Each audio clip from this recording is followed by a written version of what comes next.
Wait loss ചലഞ്ചിൻ്റെ day 2 ആണിന്ന്. അപ്പോൾ രാവിലെ കുടിച്ചിട്ടുള്ളത് കറുകപ്പട്ട ഇട്ട് തിളപ്പിച്ച വെള്ളമാണ്. ഇന്നത്തെ വെയിറ്റ് നോക്കിയിട്ടില്ല, നാളെ നോക്കാം. പിന്നെ രാവിലെ കഴിച്ചിട്ടുള്ളത് 2 ഗോതമ്പ് ദോശയും മുട്ടക്കറിയുമാണ്.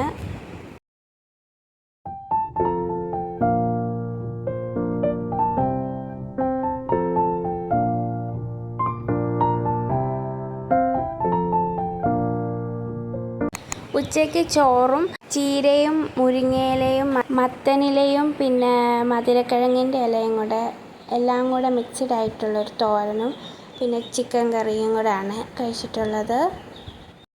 പിന്നെ വൈകിട്ട് കഴിച്ചിട്ടുള്ളത് മാങ്ങയാണ്. മാങ്ങ സീസൺ ആയതുകൊണ്ട് മാങ്ങയാണ് കഴിച്ചത്. രാത്രിയിലത്തേക്ക് ഇന്ന് ഓട്സ് ആണ് എടുത്തിരിക്കുന്നത്. പാലിൽ കുറച്ച് ഓട്സ് ഇട്ട് തിളപ്പിച്ചാണ്.